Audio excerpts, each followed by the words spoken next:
বিহারে ভোট তো শেষ, আর এবার বাংলায় ভোট আসন্ন।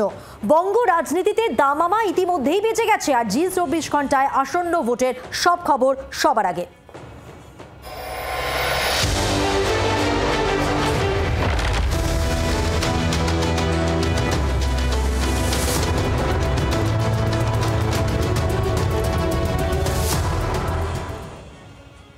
অভিষেক বন্দ্যোপাধ্যায়ের ধমক খেয়েই এসআইআর ময়দানে বিধায়ক তৃণমূলের শিবিরে গেলেন, কথা বললেন সাধারণ মানুষের সঙ্গে। সোমবার ভার্চুয়াল বৈঠকে সন্দেশখালীর বিধায়ক সুকুমার মাহাতোকে অভিষেক বন্দ্যোপাধ্যায় ধমক দেন বলে সূত্রের খবর। যদিও তৃণমূলের বিধায়কের সক্রিয়তাকে কটাক্ষ করেছে বিজেপি।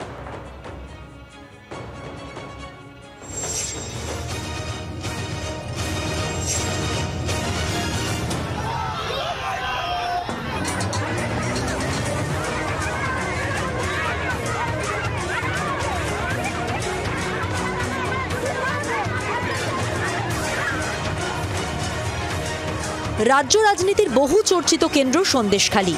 শেখ শাহজাহান কাণ্ডের পর বহু বিতর্কের কেন্দ্রবিন্দুতে জায়গা করে নেয় এই বিধানসভা কেন্দ্র। ওই কেন্দ্রেই এসআইআর এর কাজ নিয়ে দলীয় বিধায়কের প্রতি অসন্তোষ প্রকাশ করেছিলেন অভিষেক বন্দ্যোপাধ্যায়। সূত্রের খবর, সোমবারের ভার্চুয়াল বৈঠকে সন্দেশখালীর বিধায়ক সুকুমার মাহাতোকে ধমকও দিয়েছিলেন অভিষেক। তারপরই মঙ্গলবার সকাল থেকেই সক্রিয় ভূমিকায় দেখা গেল সন্দেশখালীর তৃণমূল বিধায়ককে।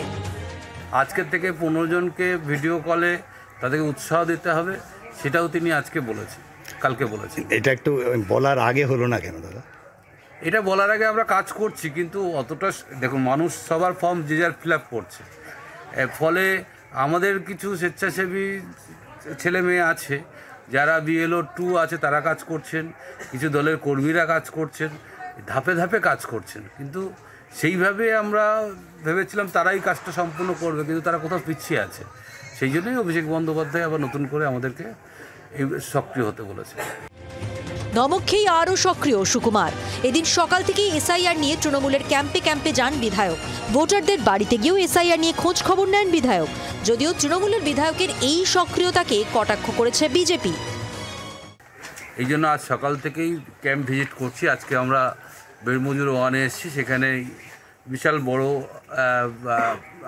ভোট রক্ষা ক্যাম্প হয়েছে, সেখানে আমরা এসেছি এবং এখানে অনেক মানুষ এসছেন, তাদের সুবিধা অসুবিধা আমরা শুনছি। মানুষ নেই, বিধায়ক সক্রিয়তা দেখাবে এসআইআর নিয়ে, কাদেরকে নিয়ে? কোনো কর্মী নেই, কার্যকর্তা নেই, সমর্থক নেই, সবাই তৃণমূল ত্যাগ করেছে। আর তৃণমূল দলটা তো কোনো ডেডিকেটেড কার্যকর্তাদের দল ছিল না, তৃণমূল একটা লুটপাটের পার্টি। বহু বিতর্কের হটস্পট এই সন্দেশখালী। ভোটের আগে এই কেন্দ্রে জনসংযোগে ফাঁক রাখতে চাইছে না শাসক শিবির, মনে করছে রাজনৈতিক মহল। সন্দেশখালী থেকে বিমল বসুর রিপোর্ট, জি 24 ঘন্টা।